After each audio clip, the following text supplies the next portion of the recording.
Good morning, everyone. I'm Mirela Ciobanu, senior editor with the Paypers. We are an online magazine focusing on everything related to payments, banks, fintechs, blockchain, crypto, security.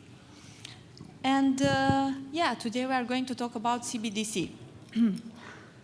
Before I start, I have one quote from Marie Curie. Nothing in life is to be feared. It is only to be understood. Now is the time to understand more, so we may fear less. Jean, thank you for... Jean, I was mentioning this quote. You are the inspiration for it. We had a discussion to prepare the panel where we talked about the skepticism of some bankers around it. So I was saying a quote about Marie Curie, nothing in life is to be feared, it is only to be understood. And now it's time to understand more so that we may fear less. And I was mentioning that after discussing with you, I realized that, for some CbdCs might seem something that would change our life and not necessarily all the time for good. However, we need to be open to embrace innovation. The international debate around CbdC is gaining momentum. As we have seen, many central banks around the world are exploring these developments. We already have the Bahamas cent dollar. Also, we have in Nigeria the e-naira. Of course, there are many pilots and researches around it. We already seen also LB coin more like a test bed for the Lithuania's central bank digital currency. And interesting is what Antony mentioned, what do they solve? Well, if you remember, what sparked this project was actually now a defunct project, Libra, Facebook's Libra. And then we had the COVID virus that wanted to eliminate cash because we thought that it had the germs. And then again, everyone was thrilled about its potential. Then, like Antony said, regarding emerging countries where we have many remittances, you compare XRP 3 seconds versus sending money using traditional means, taking three days. And the list can continue. Therefore, we are gathered today to discuss what are these, what are the benefits. Also, we are going to explore some projects involving central bank digital currencies. And also, it is interesting to see what are some challenges that we still need to solve regarding these themes. For example, I was saying that this topic is very topical now. I made redundancy here. At Davos, for example, when they discussed about central bank digital currency, an important thing was stressed. Everyone praises its capability of being programmable. On the other hand, we need to be careful what do we program within central bank digital currencies. Because, for example, some things might change. How do we deal with quick turnarounds? I won't continue anymore with my babbling. So it's a great pleasure to be speaking with all my panelists. I had the privilege to speak with them before this panel. And because it's an intense moment for me, and not to misspell any of my guests' name, I will ask kindly each of them to present. Antony, I'll start with you, though we already know that you have 5 years of experience and still find it not enough in the blockchain space. I think I've done my intro, so I'll go to Austeja. Okay, good morning, everyone. My name is Austeja Kostakaite. I am from the Market Infrastructure Department at the Bank of Lithuania. And my topic and my area of expertise was always in innovation in payments and new technologies. And I'd say the most interesting and most challenging project I'm working on is European Cbdc, so digital euro. So I hope we can talk more about this in our panel. Thank you. Yeah, and now Jean. I'm still working to the Central Bank of Romania. I'm the head of cryptocurrency and digital cryptocurrency office at the Central Bank of Romania. It was an office initiated by the governor last year. And we start to work to a project regarding CBDC last September. So I can tell you more after that. Looking forward, My background is in IT, technology, and I try to transfer all the knowledge from the technology to our economists to be more competitive and productive in this field. It's a nice thing to hear from a central banker because usually, sorry to say, but you are the ones that are mostly disregarded as not being that innovative, and so you are here to change the paradigm. I'm the tallest from the central bank, yes. And do we also have Daniel online with us? Yes, we do. Can you guys hear me okay? Yeah, we can hear you. Hi, Daniel. So happy to see you. Hello, everybody. I thank you for having me. I apologize for not being able to be there in person, but hopefully you guys can hear me and see me loud and clear. My name is Daniel Eidan. I'm a solution architect and an advisor with the BIS Innovation Hub. And in particular, I focus on central bank digital currencies, and even more particularly than that, on cross-border payments and multi-CBDC platforms. So if you guys have heard about maybe Project Enbridge or Project Dunbar or Project Jura, those are 3 central bank digital currency platforms that we're working on for cross-border payments, and that's what I spend most of my time here at the BIS doing. Thanks for having me. Would have been nice, you mentioned about the possibility to come here to Romania, but this time you are excused to make a joke. Okay, Austeja, I will start with you. Could you please tell us about the digital euro? How far has the euro system gone with the research and consultation? And the $1 million question, when should we expect it live? Yeah, straight to the point, right? Okay, so just to give a bit of a background, so Eurosystem started a project of digital euro back in October last year. So it's official, and now we, together with other 19 central banks of Europe and the European Central Bank, are investigating for a European retail CBDC. And we wish to find out whether we need to issue it, how it would look like, what should be the design features, what are the underpinning policy questions that we would answer with CBDC. So we are on the way to answering these questions, and we hope to formulate an answer by 2023 autumn. So to answer your question, it could be as live as early as 3 to 4 years, I think, but we can talk more about this, all our ways towards digital euro on the panel. Okay. Now I'll go to Daniel, because he has lots of experience working with projects and technology, so he got his hands dirty with the technical stuff. And most probably he has interesting stories about what he found at different central banks he has been working with. So Daniel, could you please share what was the most striking thing that you found while building technology solution for central banking community? And what are some key challenges and open questions related to CBDC development? Sure. Thank you so much, Florin.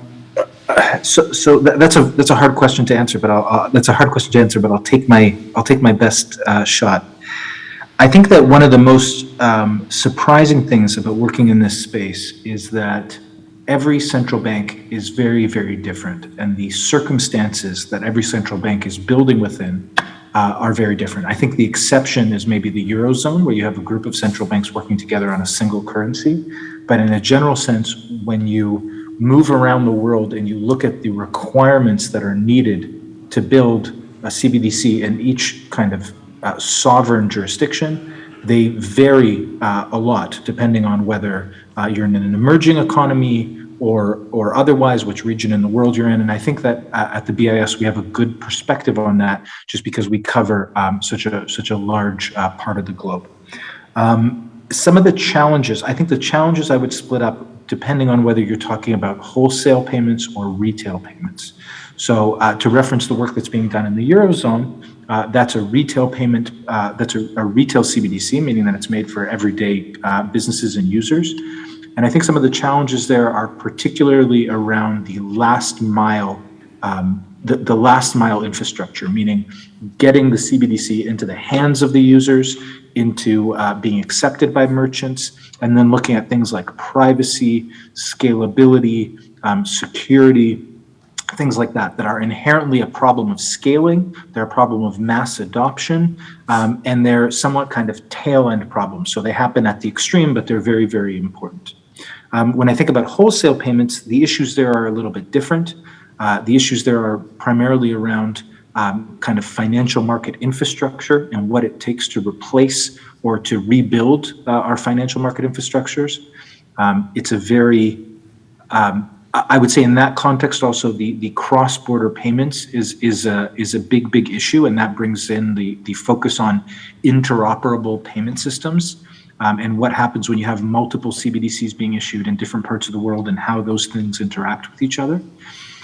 I think if I took a step back and tried to offer like a little bit of a perspective on where we are with this work, I like to think about innovation as three components: desirability, feasibility, and then viability. And I'll explain what each one of those things is. So desirability is just the will to have this solution in place, right? The will to make something better. I think when we think about the digital economy and when we think about cross-border payments in particular, we can understand that central banks are likely going to need to play a bigger role in that space. The G20 cross-border payment innovation roadmap is a testament to that. The next thing is feasibility, and that's to decide if we can actually build something that is usable, if it's feasible to build a system like this and if it will work. I think in general, the consensus is that we are able to do that. We can see that these new types of technology, whether it's blockchain or AI or things like that, lend themselves well to these new type of payment systems, and by and large, these are feasible solutions. I think the thing that we're up against now, and this might make for an interesting discussion, is whether or not these solutions are viable, meaning whether or not they will be adopted for business circumstances. So an example of that is if we build a digital euro, but it's not in simple consumers' and merchants' best interest to use it, we have to question the viability of the solution to begin with.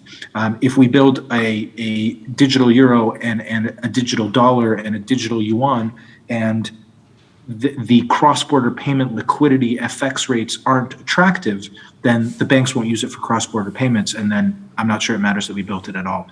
So we're moving from desirability and feasibility, which we've largely understood as possible, over to viability, and I think that that's where we're going to start coming into a whole new set of challenges on whether or not these things will be used or not. So that's kind of a quick update on my end. Okay. So we started from the digital euro, then we went to some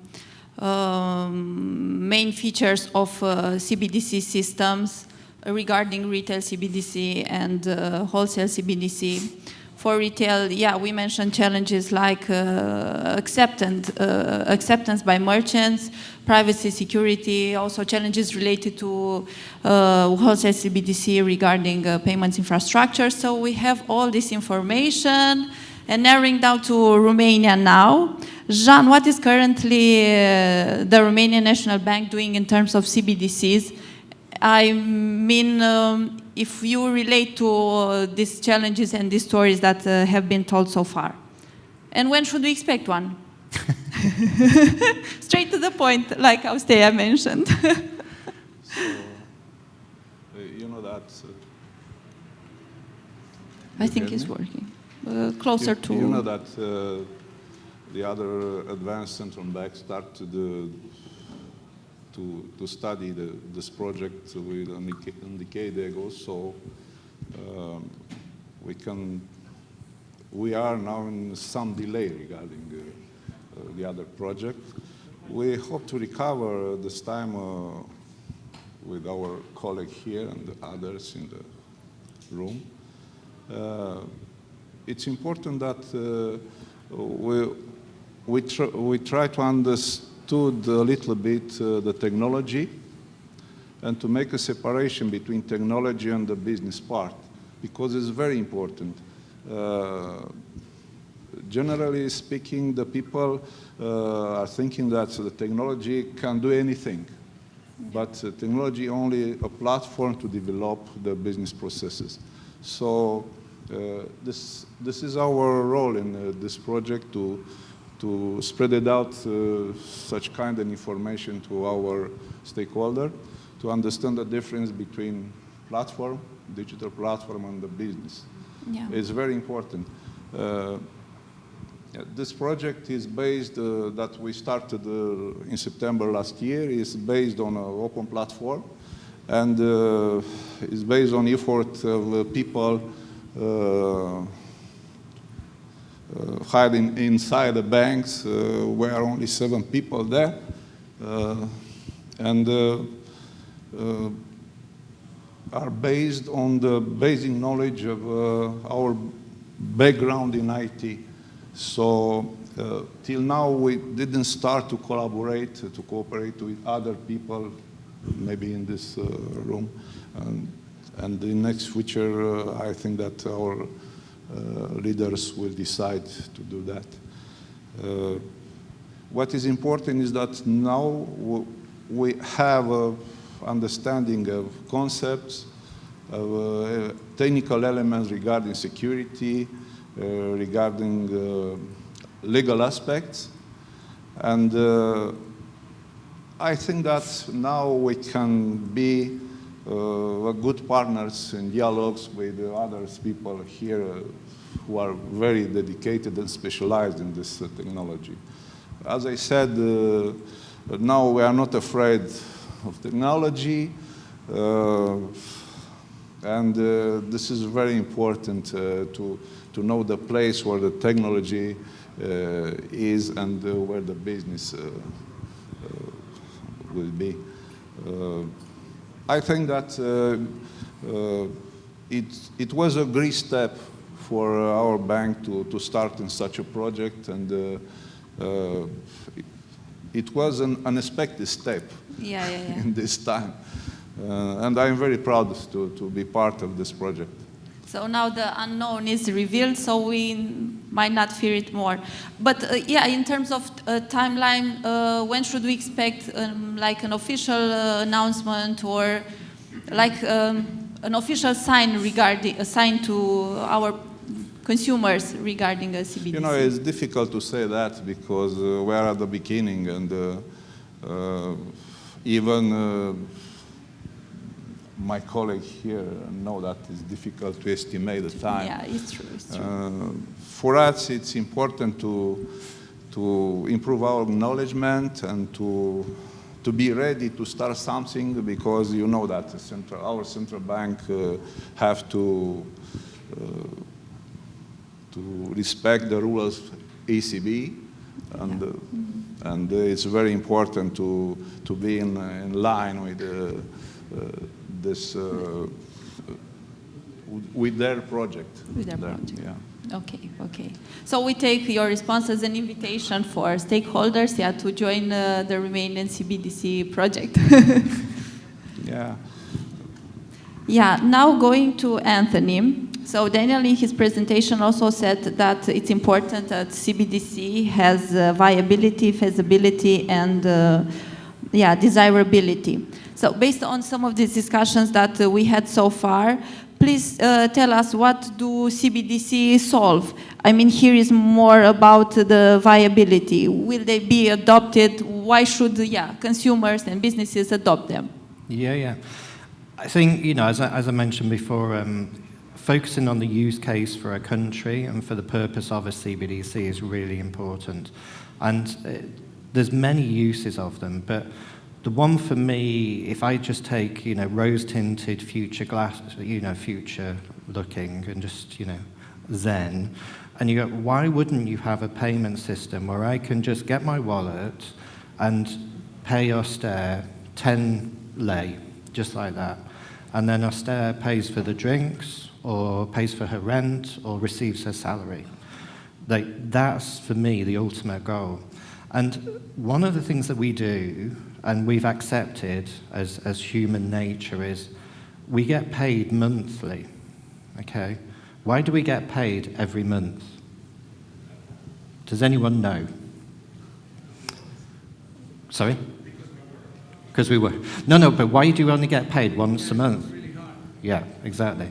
So we only get paid once a month because the payment system is a nightmare, so we only get paid once a month.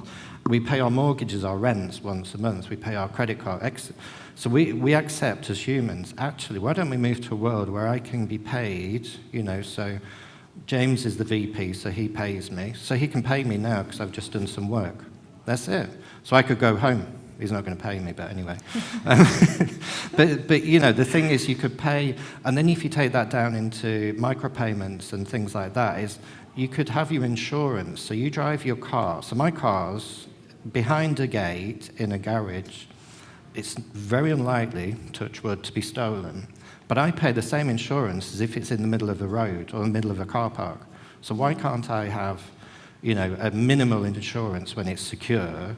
And then when I'm driving fast on the motorway, okay, charge me, millions, because that's crazy. And so it's having, ultimately for me, that's where the CBDC comes from. But you're talking 10, 20, 30, 50 years for that sort of thing. The technology is there now, and so it's a case of let's start doing things. And, the ECB, I think, is doing an amazing job for the scale and complexity of, was it 27 countries or, it is doing a good job to move forward. But I think the likes of what Romania did a couple of years ago, what Jean is talking about here, and other countries in Europe that may not be Eurozone, the more that they move forward and test, the more the ECB will do that. So, but it is focusing on using what you'd use as a crypto in the normal world, and then you getting those benefits. And that's the key thing, is being able to do quick, fast transactions. Anybody can. As long as you've got a wallet or a phone or a QR code or something, it's simple and easy. And that then gives innovation, which James will talk about later on as well. Yeah.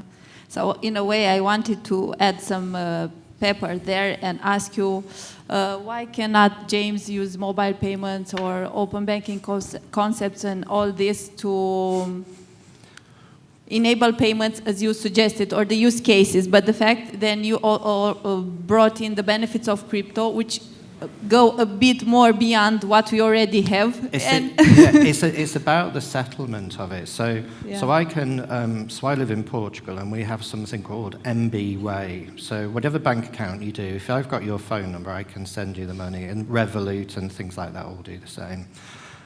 That for us is great. So you go, why do you need anything else?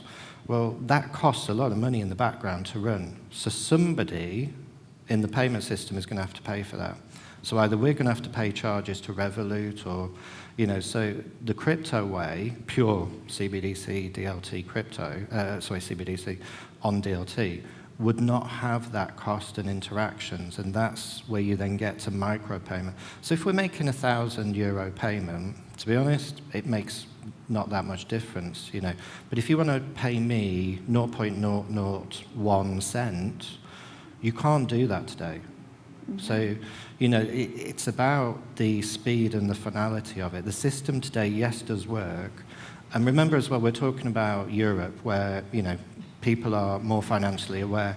If you actually took that to Africa and LATAM, where people are there's a lot less bank accounts, a lot less banking systems, I think most people know M-Pesa and the payment system in Africa, whereby it's a P2P payment system. That's run by the mobile phone companies. That's not run by a bank or anything. Yes. So technically, shouldn't that really be run by the bank? That's where we should get to. So you're right, you can do it today. We quite often do it, but it's inefficient and it's expensive ultimately. Okay, so I look forward to James' presentation also. Yeah, and we talked a lot about cryptocurrency, CBDCs, also M-Pesa in Kenya, in Africa, mobile money. But Austeja, could you please take us through the fundamentals of money to understand better where would CBDC fit? Yeah, that's a great question. I often think to myself where the demand for a certain type of a payment instrument or for a currency comes from, right? Fundamentally, we do have these three functions of money, right? Unit of account, so how do we denominate prices in? We do not measure it in cups of coffee or pints of grain or whatever. But then the second one is a means of exchange. So this is a currency, a money is like a mediator for our life transactions. And that has to do, of course, also with a legal tender. So if we make a currency legal tender, so it is a legal mediator for all our transactions. And then the third one, we have a store of value. So this, I think, is a very important one because store of value guarantees you money for that it's valuable for a certain period of time, and central banks are devoted, and this is part of our job, to manage that. So having said that, I think about cryptocurrencies, and I wouldn't call it money because they do not fulfill those three functions. And I wouldn't say that you could pay for your bread every day with Bitcoin. It would be expensive. It's not. It's very volatile, but I think everyone understands it. So then, what are cryptos good for? And I think still, as a central banker, I would say that it's highly speculative asset. And you could see it as an investment opportunity, but only for very risk-averse investors. And it's not for everyday people and everyday payments. And then we see that a central bank is, as I said, this entity which moderates currency, moderates payments, and it manages that it contains the value of your money in your accounts.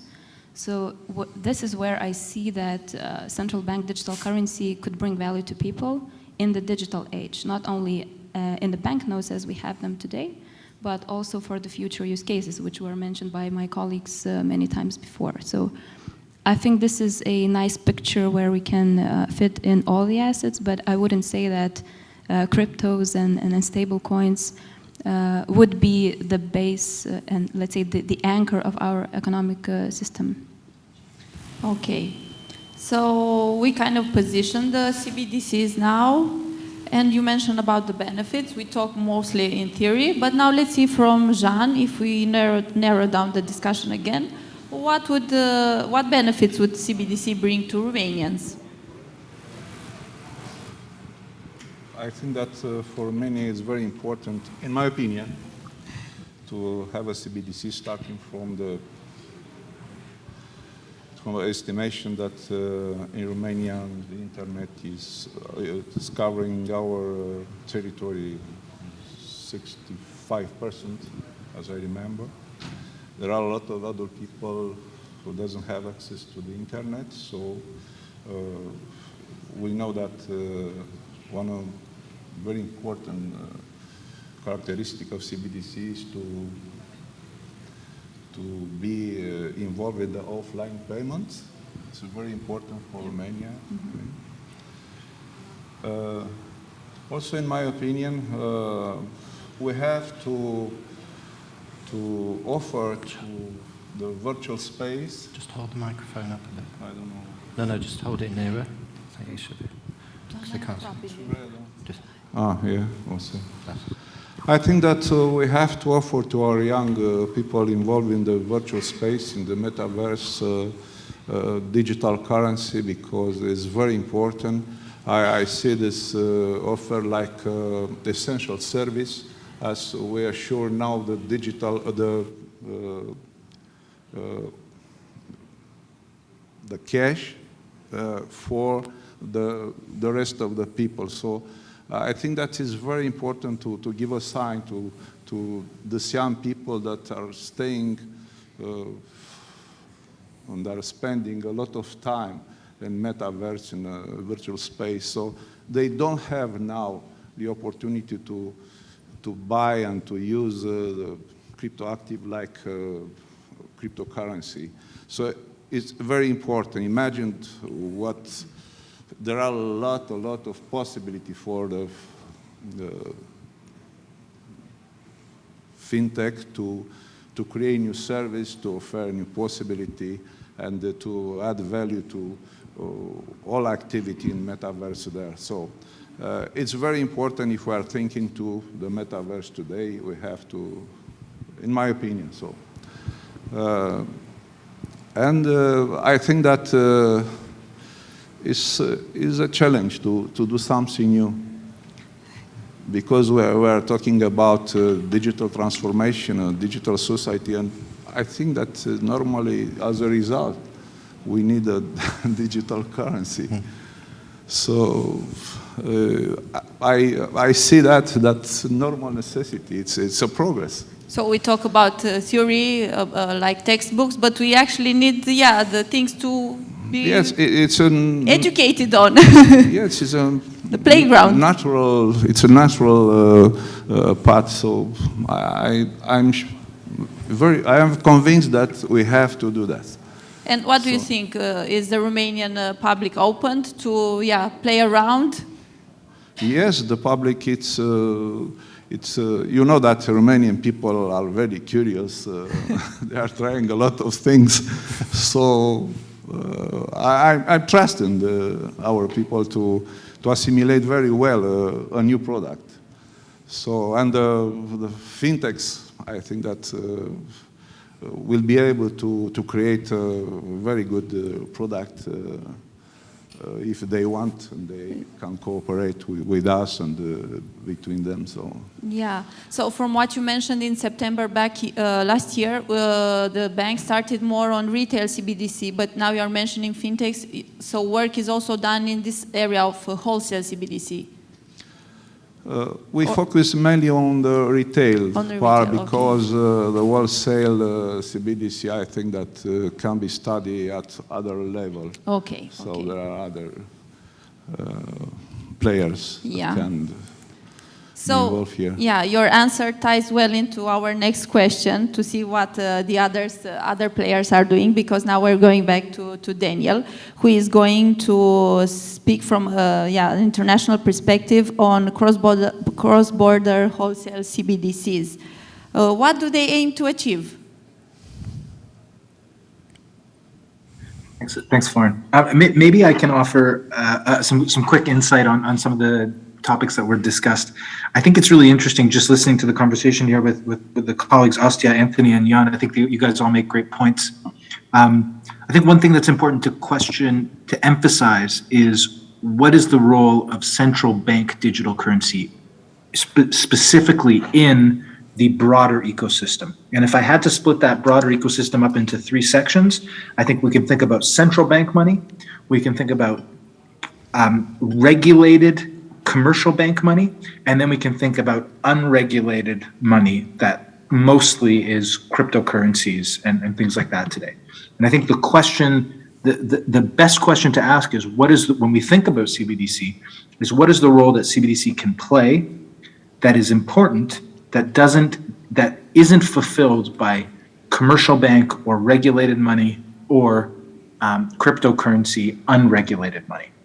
And the answer to that, I think, is nuanced and is regional, depending on which region we're talking about. I can't speak particularly for Romania because I don't have proper insight into the Romanian economy. But what I can say is, when you think about the role that the central bank is playing in the digital economy, and I use the word digital economy as a broad umbrella for every digital transaction that's happening, you have to realize that the central bank does not play a role in the digital economy directly. It always happens through intermediaries in the form of commercial bank money.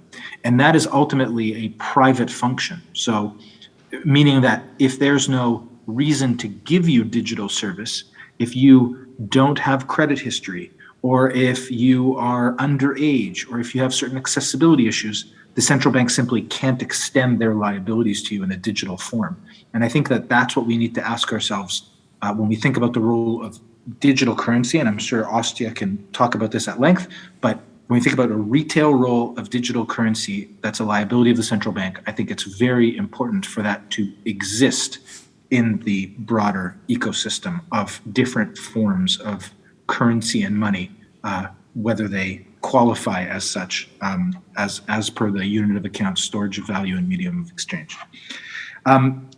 So that's just a little preamble. Florin, you asked particularly about, let me just reiterate your question. So you asked particularly about wholesale cross-border payments? Yes. What do they want to achieve? So benefits around... Sure. I think that the nicest way I think that I like to think about this is when we think about financial inclusion, we can think about financial inclusion as individuals, whether or not I have a bank account or whether or not I have access to the banking system. But we can also think about financial inclusion a little bit broader and think about countries' access to FX and to currency markets. And that really means that, are you as a country plugged in as a tier 1 participant in the global economy?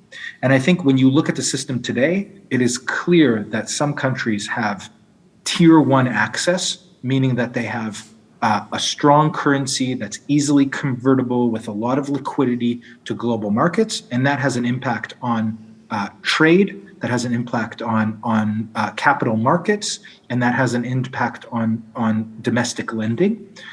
And there are other countries that just simply don't have that level of access, and that has an adversary effect on the three things that I just mentioned.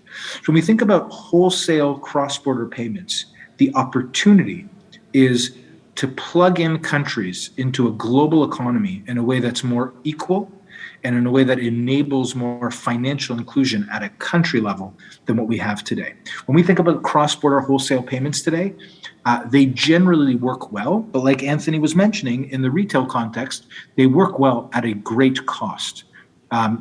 They are all provided by commercial bank correspondent banking relationships, meaning that it's a function of commercial banks, the degree to which a domestic currency is used and available in a global market. So the opportunity that we have with central bank digital currencies on the wholesale space is to say, can we create a new financial market infrastructure that on that financial market infrastructure can ride sovereign currencies of different jurisdictions that can move across borders with less friction than today's correspondent banking network? And can the number of relationships also be wider? So if today, for example, I look at Switzerland and I think about how many, maybe Switzerland's a bad example, but how many other jurisdictions you can trade the Swiss franc on, the ideal is if you would make a digital Swiss franc for cross-border wholesale payments, that number of relationships could grow to ultimately include every country in the world. And that's something that is very, very hard to do with today's technology that has really become feasible because of these new distributed systems and blockchains and things like that. So the opportunity for wholesale cross-border wholesale payments is to enable countries to be equal and have equal access to global markets at large. And I think a more nuanced and maybe detailed thing there is ultimately to reduce the amount of settlement risk that happens when you transact these payments. And what I mean by that is when I buy a cup of coffee, even though I swipe my card or wave my phone or whatever it is that I do and walk away with my coffee 5 seconds later, the settlement still doesn't happen, sometimes till end of day. Sometimes it can even be multiple days. But that doesn't bother me, and that settlement risk isn't too big for my $5 cup of coffee or whatever it is. When we're moving around $500 million for cross-border trade, that settlement risk is very, very important. And there's a special role in central bank money as the safest means of payment with the least amount of settlement risk. So the role that wholesale payments can play in central bank money is very important for reducing settlement risk.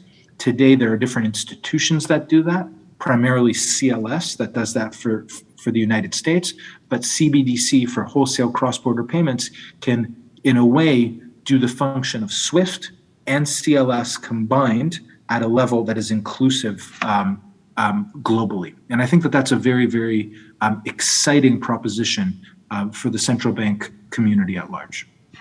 Yeah, thank you. Now, I want to ask you something, because you mentioned that you wanted our debate to be a bit controversial. And you mentioned the fact that once country would have a CBDC, this would mean that they are plugged to the world economy as a tier 1 participant. What role does geopolitics play here?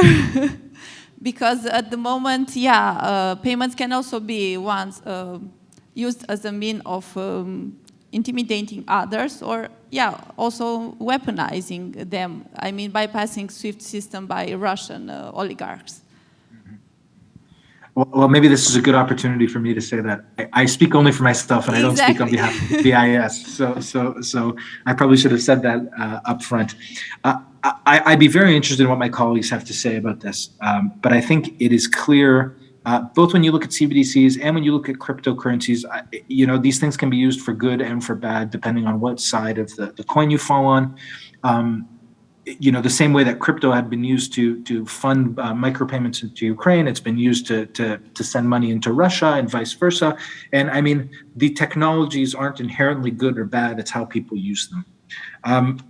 But I think in a general sense, when you think about the geopolitics of this all, the name of the game is diversification. I mean, you want to have the ability to support a regulated, diverse network of payments that is resilient to failures, whether those failures are adversarial or they're simply resilience due to earthquakes and tsunamis and economic shocks that are different. I mean, there's many situations today where liquidity constraints in the dollar don't impact the Eurozone or the United States or otherwise, but impact more emerging economies in LATAM or Africa. And that's not by design, that's just a consequence of the system.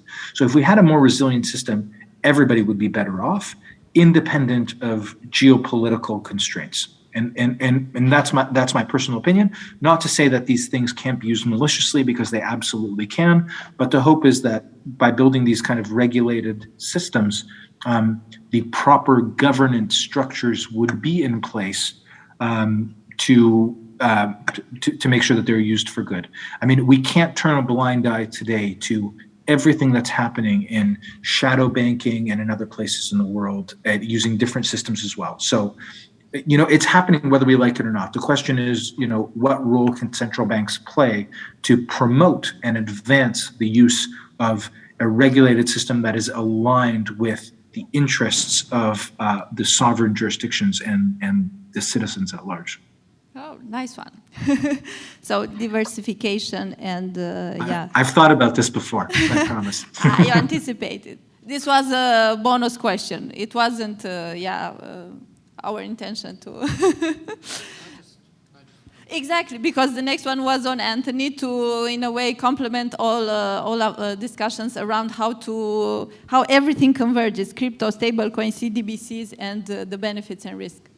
Yes, I say. Is this on? Maybe can. Oh.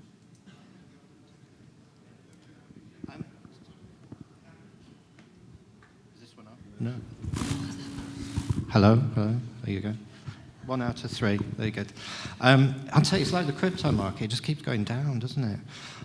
Anyway, the question that I always start with when we get to the controversial end, and I'm not Ripple now at this stage, is what is the most laundered currency in the world still today, without question, of magnitude that we can't even, it's the US dollar, the good old US dollar.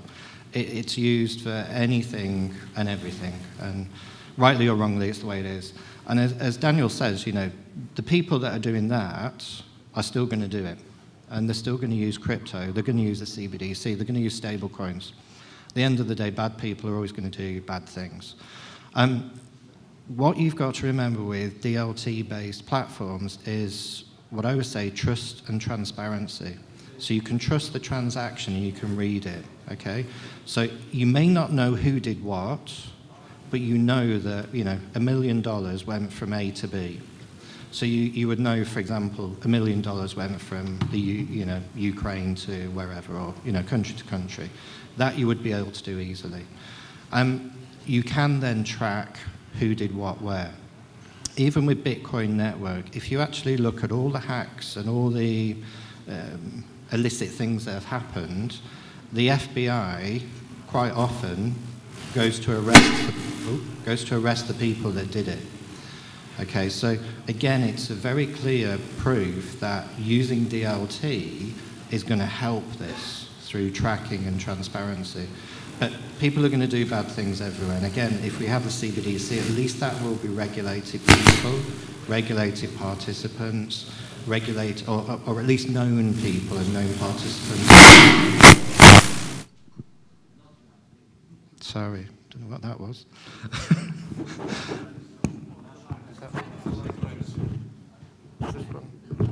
Oh, that one's back on. Yeah. We're back on with this one. There you go. So basically what I was saying is that, DLT, you're going to be able to track things a lot better. And if it's a CBDC, which was obviously regulated, is from the central bank, anybody that onboards and does things within that network will be better known. And you can then do different things and use programmable money and a lot. So I think where we move to is going to be a lot better than today, but it's still not going to be perfect because bad people will always do bad things. Exactly, like Daniel said, it's about the intention. How do we use technology? Can be used for good or for bad. And now, because you mentioned technology, we are going to dedicate some moments to the roles and technology that are involved within designing a CBDC. Some of you maybe have seen in the Bank of England white paper, they have like a graph on the design of how the CBDC would look. And you have the central bank core ledger that is connected to consumers via APIs. In a way, at that moment, people were very much afraid about commercial banks, that they are going to be disintermediated. Meanwhile, they have discovered that there is lots of potential there. But to narrow it down, Jean, what role do banks play in this model when a CBDC is launched? How can they seize the opportunity? We already tested this architecture in our pilots, so in my opinion, we have to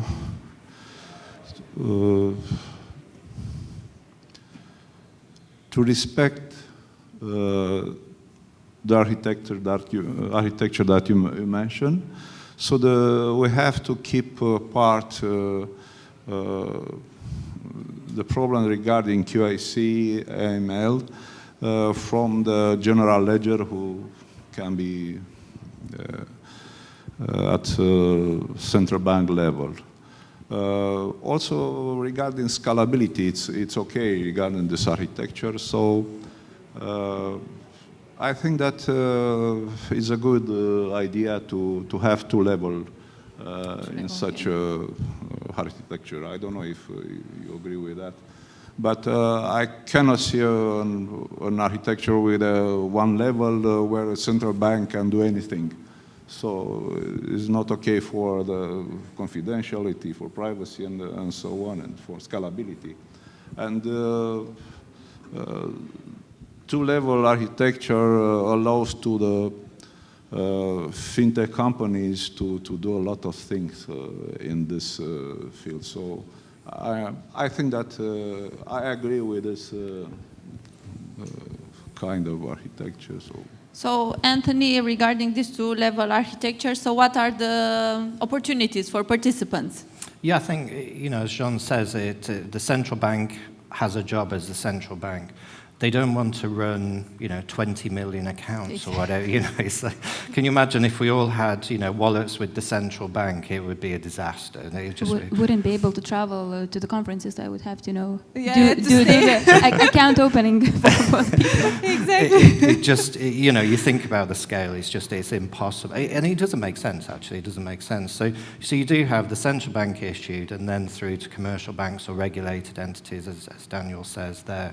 They're the ones that deal with the businesses and the people. And they'll be there for different things. So some of them will be loans, some of them will be cross-border. So it gives a really nice area for regulated, new, fintech companies and existing to all work in this, new format, but all digital. And so much easier from that perspective. So, yeah, totally agree with that type. And it allows each country to do things slightly differently. They want more here, less there, more there. So, which is what each country needs. Yeah.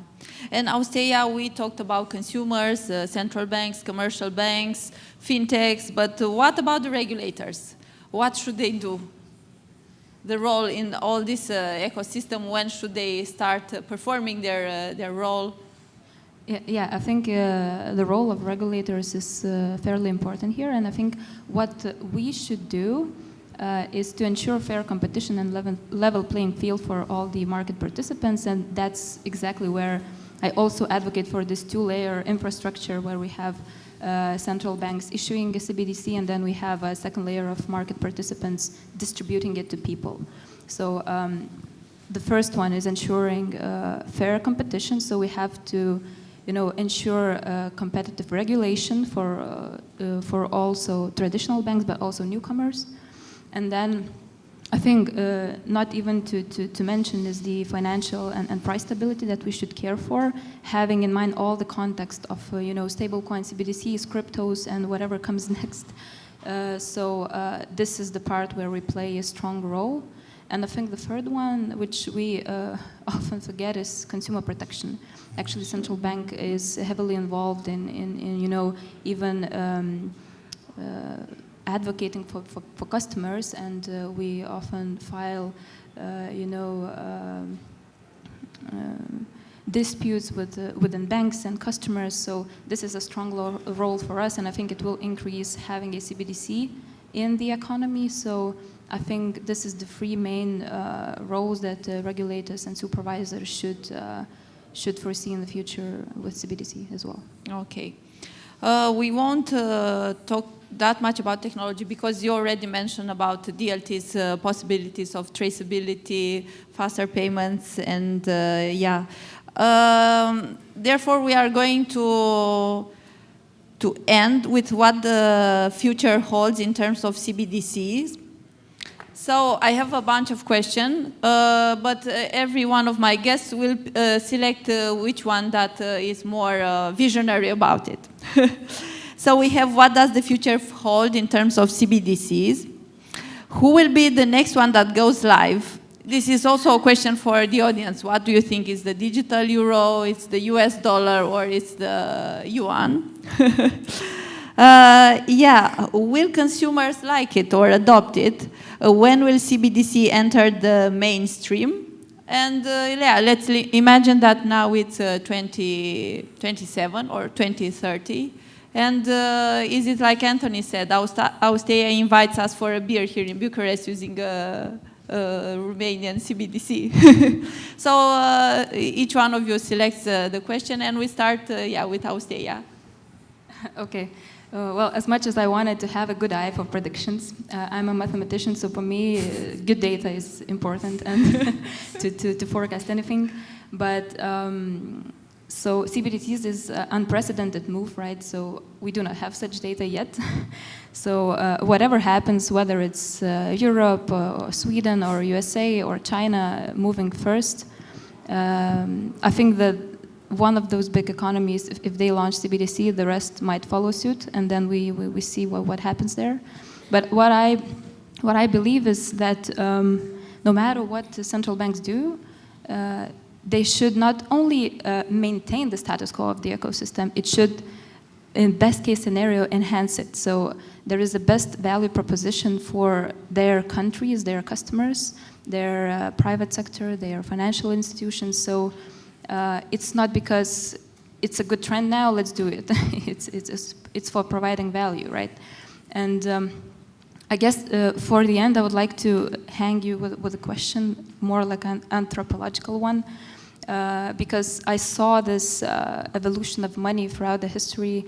We had barter, then we had IOUs, then in 19th century in USA we had banks issuing private banknotes. And then actually last week the vice chair of Fed talked about this, and he said that this resulted in the financial unrest, and we had to converge into a single country issued by the state. So here we are now, and actually these days we are diverging again into some decentralized finance issued by nobody basically. And I often think what is changing? What is the fundamental here? Do we have like a new thought about the value? Do we change what is valuable for us? How do we see money? So I do not have an answer for this, but I think we can discuss it in this nice forum today. Yeah, thank you. Daniel, can you, open the crystal ball and tell us? It's a tough question, and it's a tough act to follow. I don't know. I think in a way this might sound maybe anticlimactic, but I think that if I fast forward, 5 or 10 years, my hope is that payments and CBDC won't be cool anymore. 10 years ago, nobody was talking about payments because it was boring, because nobody cared about it, because it's a means to an end. You shouldn't get excited about your ability to pay for a beer. You should get excited about the beer, right? You shouldn't get excited about getting a loan to buy a house or to buy a car. You should get excited about the house or the car. The money should just work. The reason we're excited about this today is because we're going through that seismic shift, and I like thinking about it, anthropologically. I mean, the evolution of money has been around for a long time.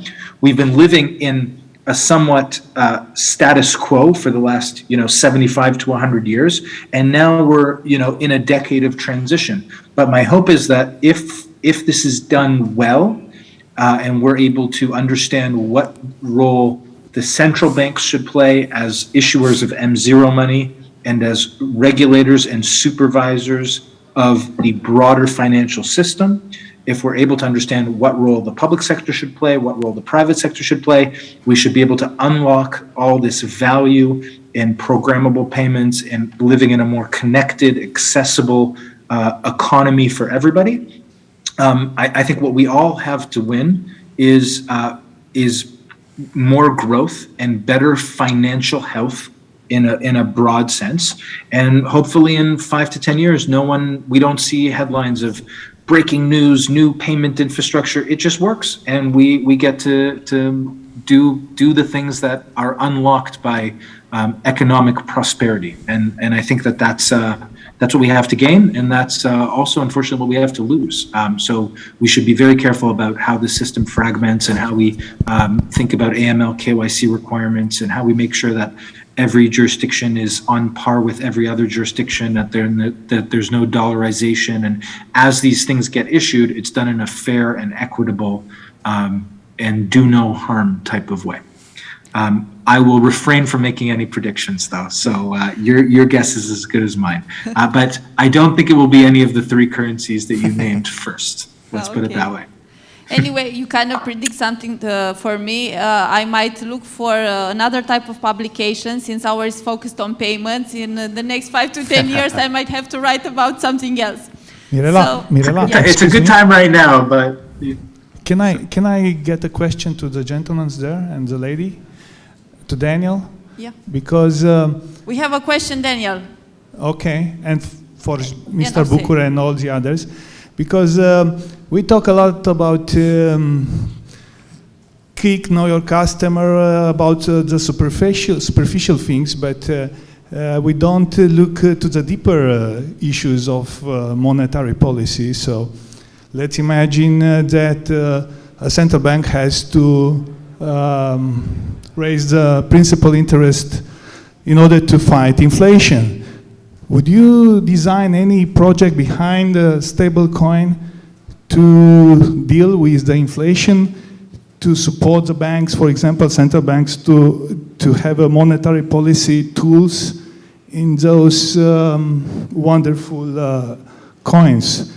I'd like to ask you, for example, to help you, especially Mr. Bucur, when Raiffeisen Bank or Credit Europe Bank or BCR would provide a credit in bitcoins, when a bank would provide a credit, a mortgage loan in any of on your wonderful and wonder coins, when I would be able to pay a tax to Fed in bitcoins and so on. So the most important thing is behind, and you never touch it now, it's to create monetary policies, instruments behind those coins.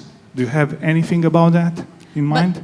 But the fact is, to clear a bit discussions, so we have this tendency of associate all these coins as being the same thing. But CBDC, in a way, it's what we already have, and we already have policies around them. It's only the fact that we are going to digitalize them.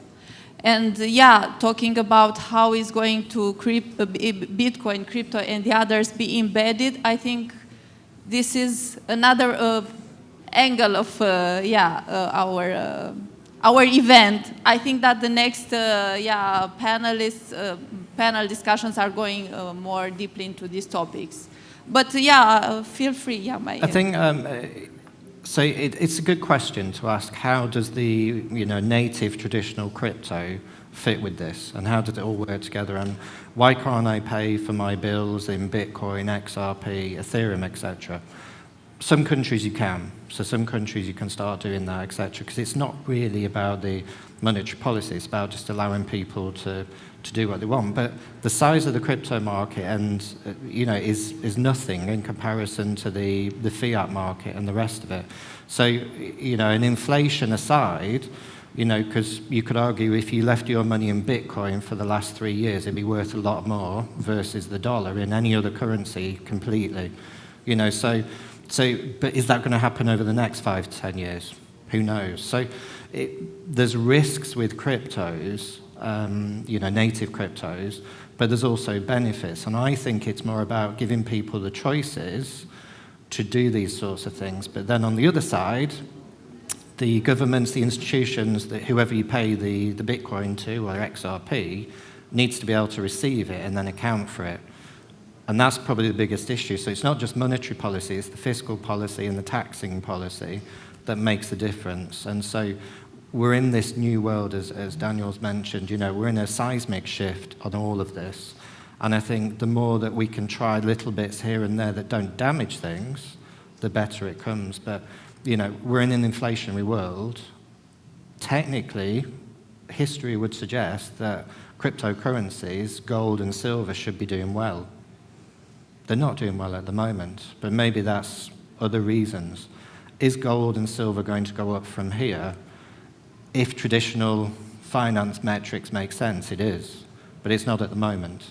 So we're in this change of maybe, maybe not, and I think a CBDC, for me, would help all that by just having a bit more stability around the currency, the core payment system of the country, and then the rest of it have a smaller role and less, percentage-wise, less important, so it's less risk. But I think they should be all part of it. I think you should have a CBDC and all these other new ideas, and because that fuels the economy anyway, and especially growth.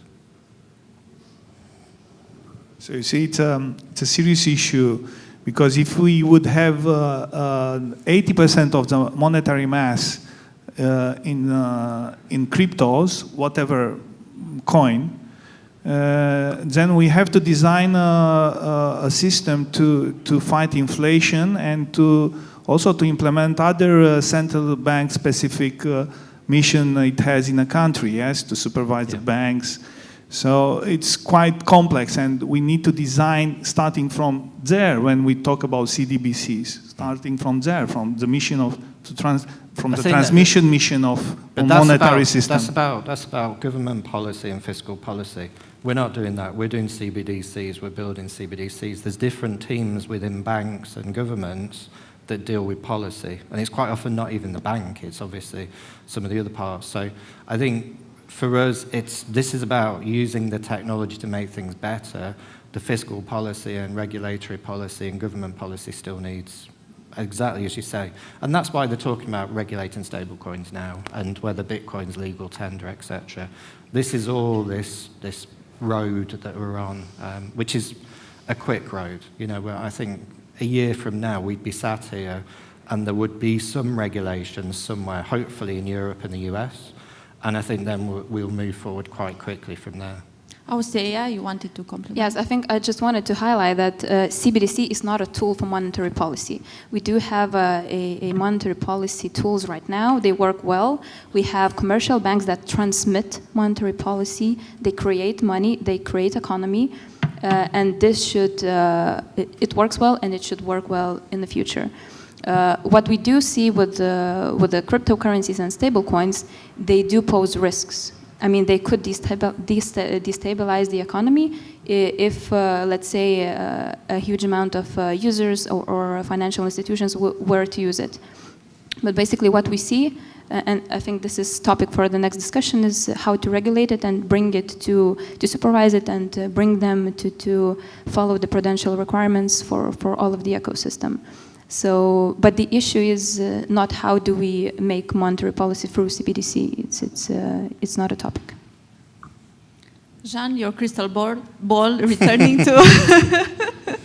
I think that CBDC is a reaction to the problem that Titus already said, that are on the private market. It's not a problem of central bank only to regulate such kind of coins and cryptocurrency, but central bank made such step to issue the to study the possibility to issue a CBDC as a reaction to the private market. So it's enough this. So the study started a decade ago. So it's building the infrastructure, educating yes. consumers, businesses, and then to start... I think that CBDC is not a result of a dream after night, so yeah. As a mayor, no. So it's like everyone said about anthropology, is that we are, it's an evolutionary phase, exactly. And until we get exactly to a crypto society, we first have to start with CBDCs. And I want to come back a little bit to your answer. I believe that CBDC will be in place in next year. Oh, great news. I hope to be at maximum 10 years, because my intention is to be there. So if it's next year, Romania is going to be the first CBDC. Okay, so yes, yeah. There we go. But Yeah, what is very important is to keep the right direction. The right, yeah. Because you know that in our field, where technology is changing very fast, important is to keep the direction. And even though I can be there, maybe some young people will be there and will continue, and maybe I can survive only to the speed stop that we are discussing here, to analyze and to study. And maybe others will see the implementation of this new instrument. I trust in technology and in people and in the future. So maybe 10, maybe more or less, it's okay, but will be. Yeah, it's good that we have Antony from Ripple to take our burden away regarding technology, because do the easy bit, yeah. the regulatory bit. And yeah, because you didn't have the chance to say in one phrase the future of CBDC. Yeah, I mean, I agree because with... Sergio is... Yeah, I agree with what everybody said completely, you know. For me, the future, and I've got an easy answer, because I asked this from the contributors of my book, and I asked everybody what they saw in 10 years' time. And following Daniel, they said, we will never talk about blockchain, we'll just use it. And that's what everybody said. You know, we don't talk about how our mobile phone works and things, we just turn it on and do it. So we'll get to this world where all we do is give Austeja the money and she goes and buys lots of beers and we chat about the nice beer rather than, you know, as Daniel says, rather than how do we pay for it? Did we pay with this and that? And so it's all about making it normal and usable, and that is the challenge. And one of the big challenges that we're working on now is how do we make it human? How do we make it so we can do that? But yes, I think that's when you know you've done it. Nobody talks about it, and you have to then find a new magazine, a new subject. I'll go to beer crafting or something because it was one of the main topics, and beer is also all the time popular with cash or digital money. Everyone likes beer. So thank you, my panelists, for today's insightful discussion, and thank you all for watching us, and especially thank you to Sergio for having the papers here.